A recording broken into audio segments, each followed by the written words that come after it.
How often do you come across in your teams, maybe a colleague, maybe a staff, maybe a, whatever we call it, somebody you work with, that's pretty smart at what they do, good at what they do. But for some reason, working with them is like treading on eggshells. You just go head to head, arguments, misunderstanding. Show of hands, who's experienced something like that before? Most of you. Do you ever come across situations in your team, when you're working, where you explain stuff to people? You think you're doing a good job, telling what to do, how to do it, when to do it, and you think, right, I've been quite clear. But then afterwards, they just get it all wrong, and you think, what on earth did I spend that 1 hour explaining all that stuff? Who's ever come across that kind of situation before? Most of you, fine. See, so the real question is, what is the real cost of suboptimal communication in our businesses? Switching angles now. Think about a scenario, maybe you've come across a scenario where you're in a sales meeting or in front of a customer and they've got a problem and you've got the solution. And literally everything that they're saying is their pain point. You've got a solution literally created in front of them. Like, this is exactly what I do. This is how it fixes. You think you're having a great sales conversation. You think you're ticking their boxes. But after a while, the sale just does not go through. Something happens where you feel like there was a disconnect. I mean, didn't this person get that we can solve their problem? Who's ever had that kind of a sales situation before? Yeah. So the question to think about is, do you sell the way you like to buy? Or do you sell the way the prospect likes to buy? Because the thing we've got to think about is this: what would change if you could read a prospect's decision-making style? What could change? If you can read a prospect's decision-making style, what may change, Amit? You close more. You can close more, yeah. And have a better Christmas. Absolutely. In the first 5 minutes. If you could read a prospect's decision-making style in the first 5 minutes, so you just don't waste the time to do that. Because communication isn't just about, well, talking. It's about landing. And no matter what we say and how clearly we think we said it, if it doesn't land right, British price is never going to be right, if you're old enough to remember what that was. And we all know, everybody's wired differently. We said it earlier on. All 9, 10 billion of us in the world, we're all different. Some of us could be this, including myself. So if everyone's wired differently, we've got to treat everyone differently. But when it comes to, say, leading teams, managing teams, and making sales, we might be forgetting to optimize on that principle that everyone is wired differently. And this could just be a norm. Sometimes we're doing this, we don't realize. We know the first principle, but the second often may get tripped up from time to time. Most workplace dramas come from misreading people's intentions, tone, and pace. But imagine what would happen if we understood how people like to communicate, how people like to get communicated to, if we understood how people behave and how they would behave to.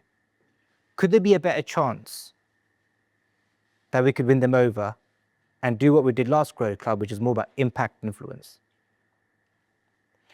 So behavior is predictable once we know what we're looking for, once we know the cheat code. And today, my friends, I'm going to reveal a cheat code tool to you guys that you can have in your back pocket, or in my view, in your front pocket, that you can use to help predict people's behavior, what they're going to say, how they're going to say, etc., etc. So if you knew all this kind of stuff, would that be a good outcome for the next 60 minutes or so? Show of hands? Yeah. Brilliant stuff. So this also comes with a bit of a warning as well. We do not use this cheat code or this tool or this approach I'm going to show to manipulate people for the wrong reasons. That's wrong. We're doing this to connect well, to communicate well, and for a better outcome. And this tool is called DISC. Has anybody come across DISC before? Brilliant, about 5, 6 people, wonderful. So DISC is like a tool that will tell us more about people's communication styles and behavioral styles. And who's heard of the chap called Daniel Goleman? Daniel Goleman, he was the author of a book called Emotional Intelligence, a principle that came about in this world in the 1980s. And who does a definition of emotional intelligence?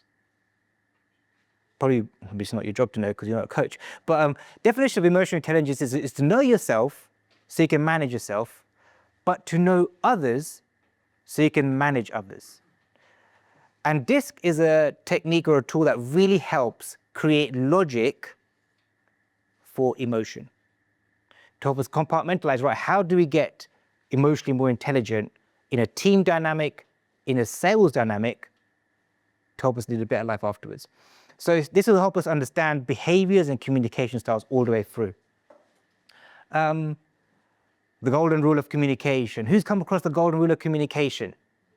Yeah. Anyone? Yeah, go for it. Sorry? Listen. Absolutely, listen. Brilliant. Anything else? What else could be part of the golden rule for communication? Sorry? Question. Questions are the answers, absolutely, yeah. Anything else? Be interested, not interested. Love it. Great takeaway from Last Growth Club. Be interested rather than interesting. How often have you been talking to people and they just keep talking about themselves rather than taking interest in us?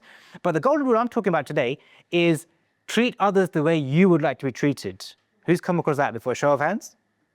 Brilliant. Well, that's a golden rule. I don't personally think it's golden enough. And that's why that's called the platinum rule. Treat others the way they want to be treated, not the way you want to be treated. So DISC allows us to follow the platinum rule. And when it comes to this technique, there are two, I suppose, angles. Two angles that make up the DISC technique. First one is to understand people's directness. How direct is someone? Are they very direct or very indirect? Make sense so far? The second gauge is how open and closed somebody is. And I'll describe these in more detail, but two gauges that we're going to bear in mind: openness and directness. Let's delve into. So right on the far side, we've got open people. Right on this side, we've got the guarded people. And in between, we've got something in between. Let's dissect this and see what do we actually mean. And we use some descriptors. Some descriptors to help us understand open and guarded people. And as we go through this, you're going to start identifying yourself. Which one do you fit into? You can be thinking about your partner and spouse, first of all, before you think of your colleagues. So people, let's talk about feelings. Open people, but people that are open and guarded. The guarded people are going to keep their feelings private. You're not really going to see how they feel, but open people, you can read them like a storybook. Their emotions are out there already. Facial expressions, guarded people, they're going to have a poker face, not really showing much. And with the open people, they're going to be very, very animated. You're going to know when they're happy. The demeanor of guarded people is going to be very formal, proper, whereas the open one, they can be very relaxed, comfy, etc. Handshake, Nishit, if I can pick on you because you're closest.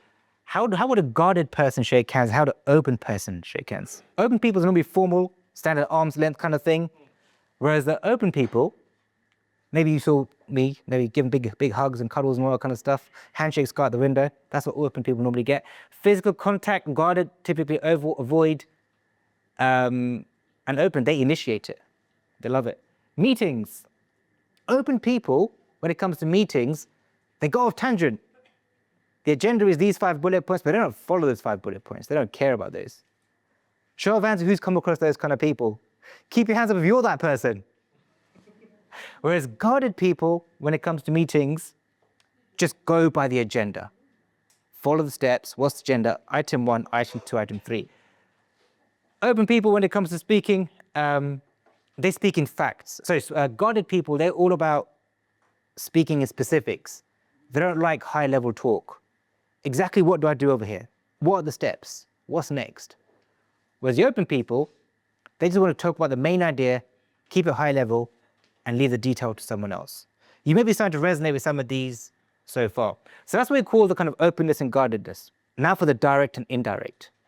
Two polar opposite technique, characteristics. Let's describe those.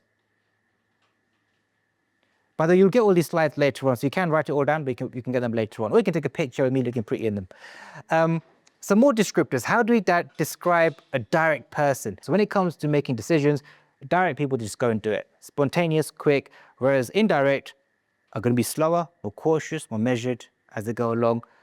Group contributions. So in a situation like this, when you're talking in groups, maybe Ashish, in a group situation, how might a direct person be contributing and working and talking? Not be afraid to speak up, Yeah, share their opinion. absolutely. None of this is rocket science. It's just about being aware of it. So they can be frequent talkers, as you said, whereas the indirect are going to be infrequent, ponderous, but often the one thing they say is going to be quite impactful. Opinions, they're good. Direct people express them, they don't care, they don't hold back. We know one person on the other side of the ocean that's quite direct, that doesn't hold their opinion back, regardless of consequences.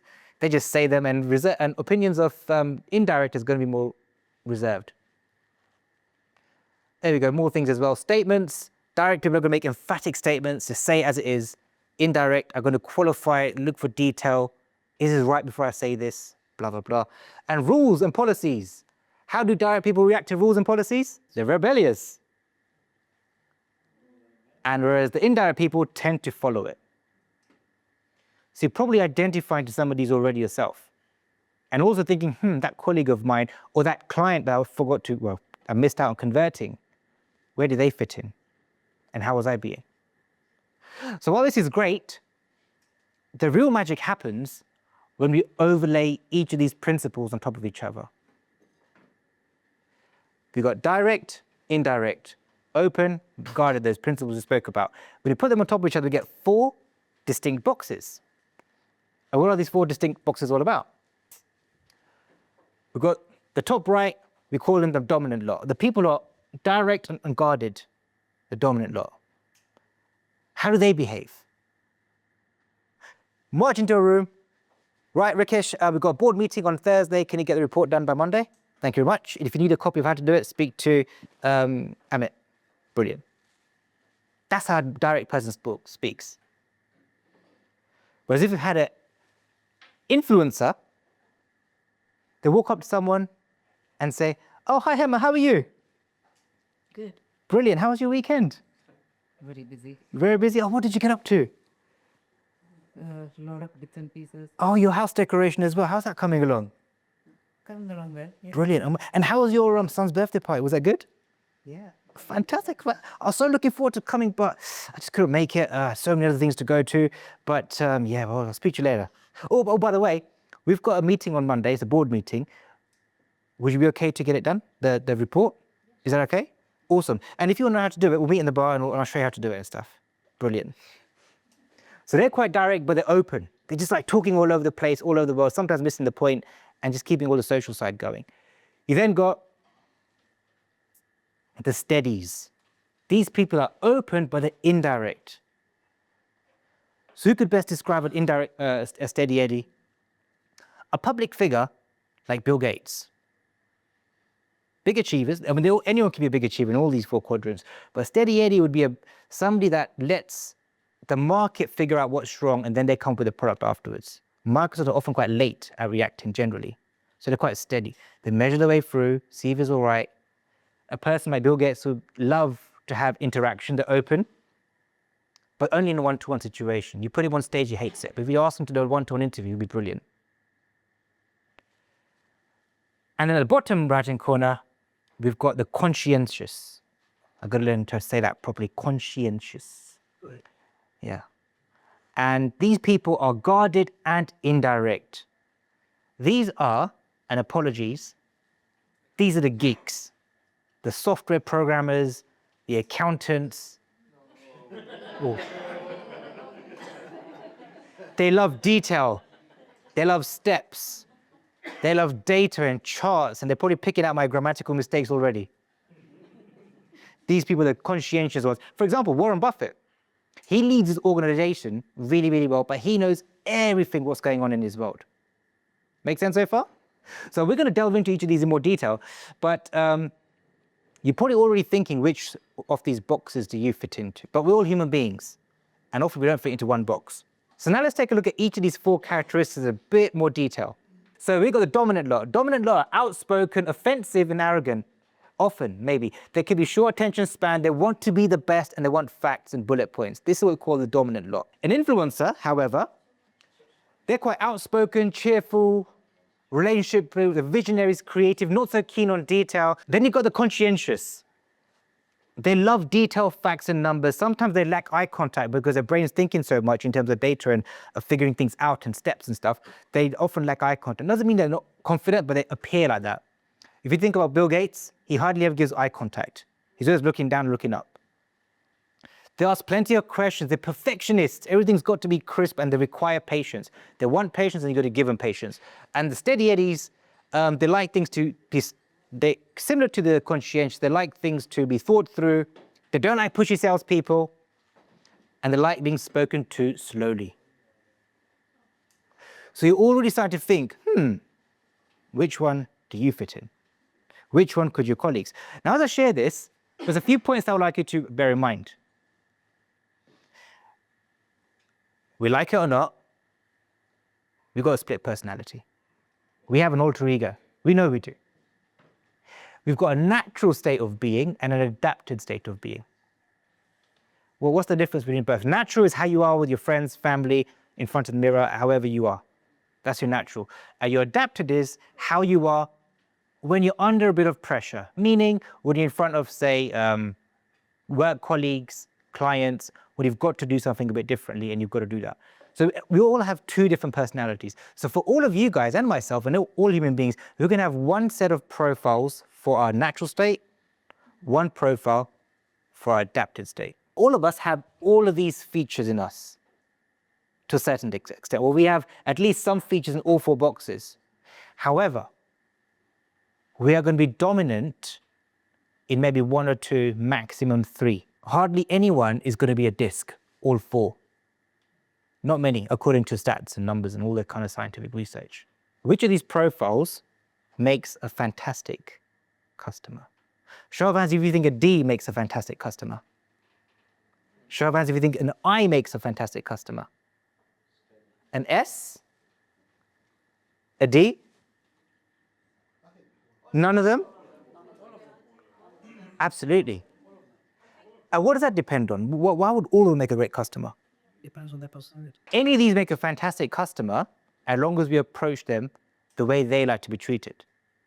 So a question to think about is, how often, forget doing this naturally, but how often are you intentionally tapping into a model technique like this to pick out things that can be adaptable to them? And if you did that, what could happen to your conversion rate?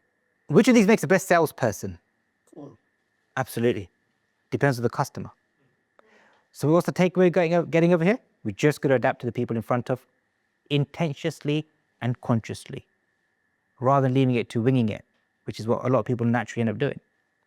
Doing this will boost it. So now what we're going to do, here are some more words to describe it. You can take a picture if you want, but you'll get an email later on with all this stuff. So for example, the D's are quite driving, determined, doers. C's are calculating, careful, compliant. Then we go, the thesaurus come up with words with the right letters. Steady edges are supportive, stable, sentimental, blah, blah, blah, blah. The next question is, where are you?